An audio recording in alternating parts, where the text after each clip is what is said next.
Carlos Viera. Muy buenas tardes, qué gusto estar escuchando a los compañeros, qué fuerza en el mensaje, qué complejidad por suerte en el mensaje, ¿verdad? Eso es lo muy bueno que debe darse. Cuando no se adhieren fácilmente las personas a esquemas muy fáciles, en donde está todo resuelto, creo que una situación muy particular, muy evidente de ese esquema facilongo es lo que está pasando en Argentina con el discurso de Milei. Es netamente neoliberal, crudamente neoliberal. Eso es el neoliberalismo, bien expresado incluso por él, con toda la crudeza que tiene.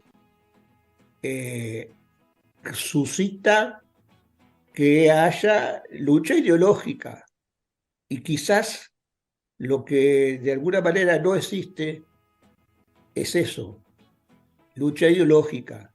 Obviamente no está aquí el señor Milei, está en Argentina, pero sabemos que todo lo que ocurre en la región nos afecta particularmente y por eso quisiera yo dedicar hoy algunas palabras que tiene relación entonces con lo que plantea mi ley, porque acá estamos en una lucha entre lo que llamamos progresismo en contraposición al neoliberalismo.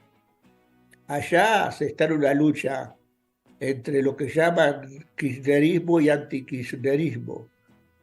De alguna manera se entrelazan las cosas y el peronismo, el kirchnerismo, el populismo que llama Milei a eso, tiene puntos de contacto con nuestras posiciones y tiene puntos de divergencia con nuestras posiciones. Pero lo que sí está claro es que ese sector no abraza la teoría neoliberal tan crudamente, tan estrictamente, podrá tener algún ribete. Y nosotros podemos tener también acá, desde las posiciones que queremos decir progresistas, izquierdistas, algún resabio porque lo cultural es así, pero no es nítidamente una cosa y otra. Hay influencias de culturas de un lado y de otro. Entonces yo me pregunto, ¿estamos de acuerdo acaso en la afirmación tajante que hace Milei? Señores, allí hay gente que cree que donde hay una necesidad hay un derecho. Y eso, dice Milei, es una aberración. Entonces, por ahí podemos empezar. Por ahí podemos empezar. Porque todo lo que dicen, el déficit fiscal es lo primero. Y si hay dinero, si hay posibilidades de hacerlo, se hace el planteo, se satisface la necesidad social. Si hay posibilidades, y eso lo marca el déficit fiscal y la situación fiscal, digamos. Y la situación fiscal está dada por dos extremos. Por un lado, los ingresos fiscales, que son los impuestos, y por otro lado, el gasto, que en buena medida es gasto social, porque las necesidades están vinculadas a gasto en salud, educación, vivienda, seguridad social.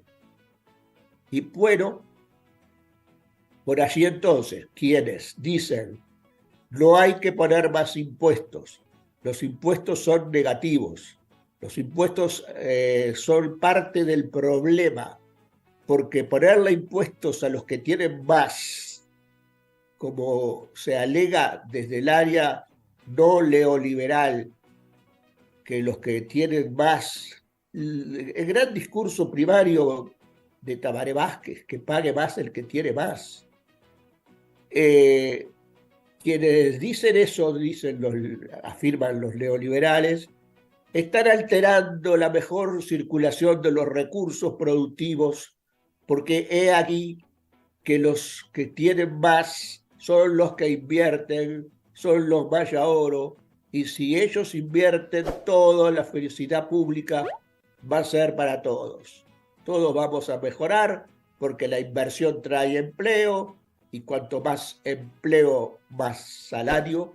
Esa es la afirmación que se da de bruces contra la realidad de toda Latinoamérica, en donde la concentración enorme del ingreso tiene como contrapartida una pobreza, una gran falta de distribución equitativa del ingreso, una pobreza extrema en amplios sectores de la sociedad. Entonces, por allí podemos ir desgranando las cosas, porque inmediatamente Milei dice, por lo tanto, volvamos a las AFJP. Creo que las AFJP, todos sabemos, son en Argentina lo que son las AFAP en Uruguay. Es decir, que lo que ellos derogaron el régimen, si no hubo trastornos desde el punto de vista jurídico ninguno, no hubo reclamaciones, juicios ninguno, se arregló todo, como acá se arregló todo muy bien, parcialmente con la ley de los cincuentones. Bueno, muy bien, resulta ser que Milei, en su coherencia ideológica, plantea que vuelvan las AFAP y que cada cual reciba por jubilación lo que aporta en la edad activa, la equivalencia, una cosa con la otra. Así, esa es la justicia tributaria que entienden los neoliberales. No hay redistribución del ingreso, no hay solidaridad, no hay una previsión social, para eso está, es un mero seguro individual. Quiere decir que promueve el individualismo por encima del bien común y de la participación de todos en ese bien común. Entonces, por ahí tenemos y yo escuchaba hoy a Gurméndez, candidato que se candidatea a presidente por un partido colorado que está en franca decadencia. Pero bueno, y decía Gurméndez, estamos en una coalición que vamos a reforzarla porque la coalición ha tenido logros. Entonces yo me preguntaba, ¿qué va a decir? Y decía, entre los logros que tenemos que destacar es que les aseguramos a la población futura, a los trabajadores de hoy que van a ser jubilados de mañana, que van a poder cobrar. Que el logro de haber hecho una reforma jubilatoria que le da tranquilidad a los jubilados de ahora es el colmo del cinismo, porque se da como el logro algo que está haciendo sangrar a la gente. Yo te estoy logrando que vos al desangrarte logres sanar tu enfermedad. Es tremendo. Es algo que estamos Sí, seguro, advirtiendo lo que me espera, segurísimo la muerte. Cuando me desangre no hay tiempo que me sane. Muy muerto. porque, entre otras cosas. Y bueno, y al final de cuentas, lo que se hace con el BPS es lo parecido, es bien parecido, es haber sangrado al BPS, incorporándole un gasto muy problemático, como es gastar hoy en derivar recursos que eran genuinos, que los necesitabas para pagar las jubilaciones. No, no, no. O sea, una parte de ellos que queden para el futuro, de tal forma de que cada cual va a tener su jubilación con eso, Y bueno, como a una institución en el corto plazo que tenía un aporte estatal, como que le llaman déficit, que no, que estaba en el 30% más o menos del total que se erogaba por parte del EPS, prestaciones jubilatorias y en muchas otras prestaciones que no tienen nada que ver con un seguro individual y que todo el mundo creo que necesitamos, sabe que necesitamos tener, como el seguro de enfermedad, seguro de paro, seguro de protección a la maternidad, asignaciones familiares, tantas otras cosas que sí son, incluso atención a la niñez, que está con este momento gran problema en cuanto a las tasas de pobreza infantil. Bueno, de todas formas, el amigo Gurméndez lo da como un logro, lo que me parece a mí fue un gran fracaso. Pero lo que quiero destacar, que al mismo tiempo que se plantea el problema, se está catalogando al BPS como, en términos de que es totalmente nocivo su actuación, que no permite que la sociedad viva mejor, que hay que hacer una reforma importantísima cuando en realidad el aporte estatal dentro de lo que está planteado en todas partes del mundo tiene que andar por esos niveles. Y ahora se indica que la reforma jubilatoria va a ser, que se plantea con el plebiscito, va a ser tremenda porque va a generar un mayor aporte estatal todavía del que hay. O sea, ellos dicen mayor déficit del que hay. Y yo digo, a mí no me dan las cuentas. Y acá hay fuego cruzado, hay fuego de amigos. Y yo me parece bien, me parece bien que haya gente bien intencionada, gente con cabeza que quiere ir por el lado del progresismo, que plantee sus objeciones y que lo plantee desde el punto de vista técnico y diciendo de que, bueno, la sociedad puede satisfacer al máximo las necesidades, supongo que estamos por ese lado, ¿verdad? No, la necesidad genera derecho, al revés de lo que dice mi ley, de lo que desconoce mi ley. Supongo que todos andamos por ese lado. La necesidad genera derechos, eso sí. Y el derecho se satisface a la mayor nivel posible, pero no se deja de satisfacer y de bregar por satisfacerlo. Aquí lo que está planteado es eso. Y hay quienes pueden decir que no vamos a poder satisfacerlos al mejor nivel posible y entonces porque la plata no alcanza. Y hacen números. Y a mí los números que hacen no me dan diferente.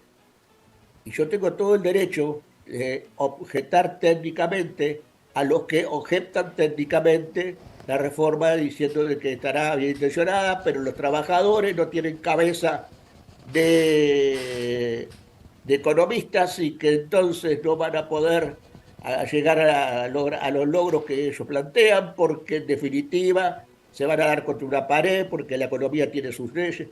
Y yo digo, si lo que cuesta en la SAFAP anualmente, 1.280 millones de dólares que sangran al BPS, que lo consideran como gasto del BPS, para que en el largo plazo tenga un alivio el BPS, tan largo plazo que del 96 a la fecha. Haciendo eso, por lo visto tuvimos un fracaso rotundo, porque desde si aplicamos el mismo criterio a la reforma del 96, que decían que si no se hacía no íbamos a cobrar las facilidades, que esto y que el otro, Casi bueno, 30 años. casi 30 años después, pavadita de plazo, ya no estamos diciendo, no, todavía hay que esperar el largo plazo. No, ya estamos, ya podemos evaluar lo que se hizo. Y lo que se hizo fue un fracaso. ¿Qué se hace ahora? Se insiste en ese mismo fracaso. Entonces se dice, eso llevaba a un déficit del 3% del producto. Yo digo, me parece que 3% no me daba, me da 2%, pero convengamos de que podemos... Además, Es muy difícil pronosticar a muy largo plazo en este tipo de cosas. ¿Qué es el gasto del BPS, de la Seguridad Social? Es en pesos uruguayos, porque los aportes son en pesos uruguayos, sobre los sueldos son en pesos uruguayos, y en las jubilaciones que se pagan son en pesos uruguayos. Y hacerlo todo en relación al PBI en dólares y el gasto de seguridad social en dólares es muy relativo.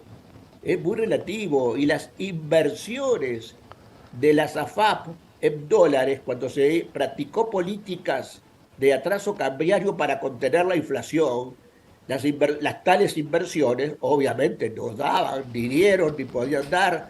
Entonces las proyecciones no se pueden hacer sin considerar un cúmulo de supuestos que están por allí. Entonces yo le digo a los compañeros, a los amigos, yo tengo amigos bastante cercanos que tienen una posición crítica, creyendo que desde el punto de vista técnico ellos hacen el aporte. Yo les digo, desde el punto de vista técnico, tengo otra versión. A mí me da que 1,7% del producto, que significa 1.200 millones de dólares anuales que se traspasan a la SAFAP, que dejarían de ser gasto del BPS para ser ingresos genuinos como siempre debieron de ser, más el retorno de 21.500 millones de dólares que están atrapados en la SAFAP, que son aportes de los trabajadores y que vuelven, nadie confisca, vuelven a las cuentas de los trabajadores individualmente establecidas como a plantearse como aportes al BPS que debieron haber sido realizados para acceder entonces desde allí a las jubilaciones mucho mejores que el BPS daba en relación a la SAFAP. Entonces, por allí, a mí me da que las cuentas del BPS se incrementan, si yo calculo que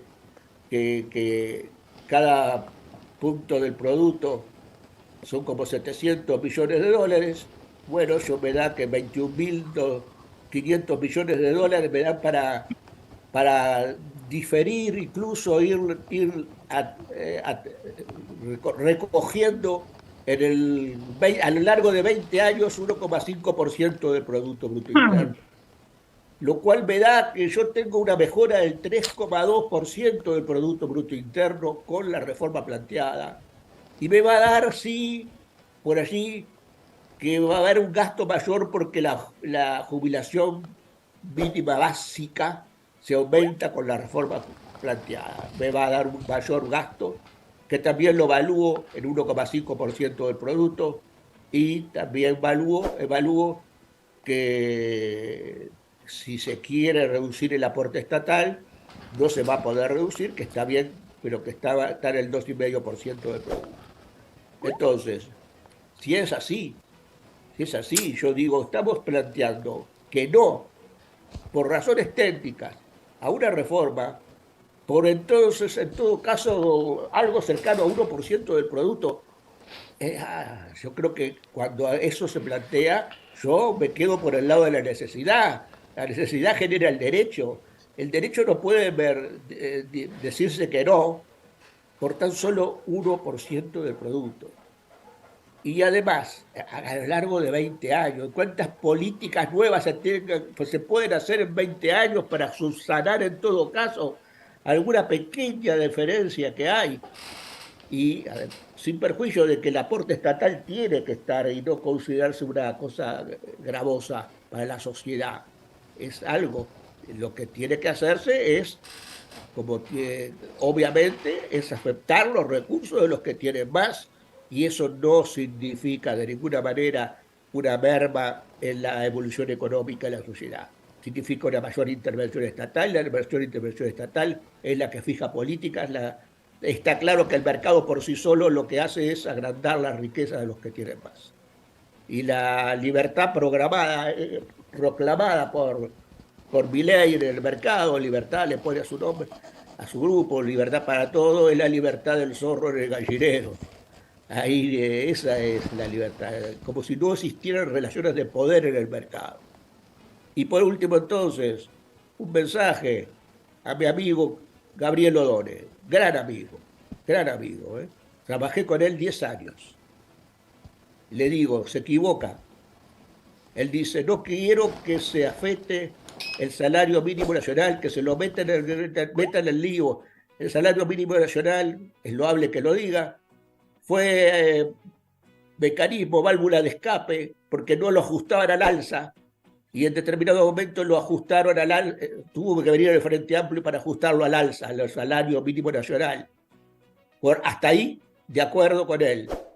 Al partir de lo cual dice, pero no quiero que de acá en adelante lo tomen en cuenta como si aumenta el salario mínimo nacional, aumentan las pasividades, porque la ley, la nueva propuesta dice que la jubilación mínima iría al nivel del salario mínimo nacional.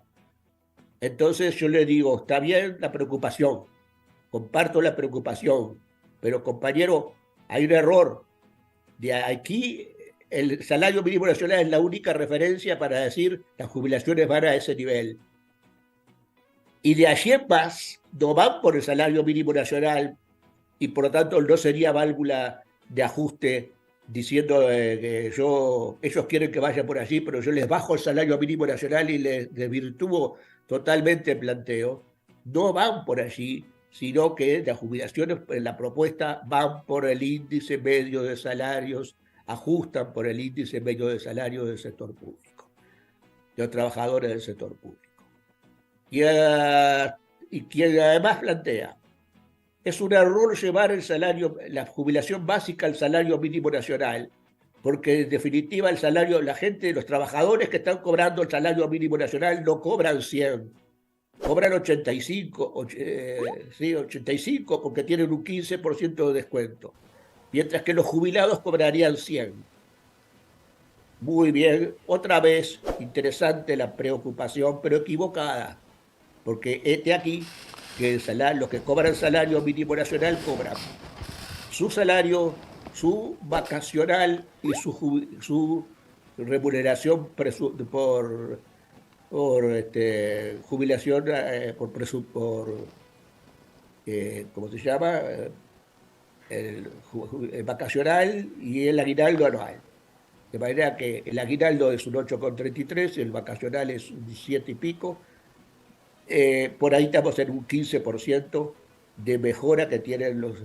Así que no es cierto, también serían muy equiparables ambas cosas. Y termino diciendo, no hay logros de parte del gobierno. Gurméndez daba como un logro algo traído de los pelos y que para mí es la antítesis del logro. Pero no menciona el gran fracaso en lo que es el tema de la seguridad pública.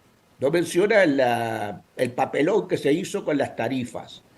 No menciona que el salario se quiere mejorar ahora para ver si ahora se llega al nivel de antes, habiendo pasado por el fondo del río para llegar a la otra orilla y haber tragado tanta agua como fue este periodo. Y eso a costa de un déficit fiscal que está creciendo y que no se está más o menos equiparando con el que tenía el Frente Amplio en los últimos años. Vería que ni siquiera por ahí, después de haber hecho un ajuste, las inversiones públicas las dan como que las mayores inversiones en los últimos tiempos, claro, no se hicieron inversiones en los años 20, 21, 22, entonces las que van a ser 23 y 24 son acumuladas por las que no se hicieron antes, y las dan como las inversiones públicas mayores en los últimos tiempos. Es todo un esquema de marketing, es todo un esquema que no satisface a la gente, y bueno, el tema de los papelones que se han hecho con la seguridad ciudadana, con los Garcet, con lo de Tellano, con lo de ahora mismo, con la intervención en la documentación de las credenciales, cosa más importante. Bueno, todo eso creo que al pueblo uruguayo de alguna manera tiene que hacerle de ella. Muy bien. Gracias, Carlos. Gracias, un abrazo grande, gracias. Un abrazo.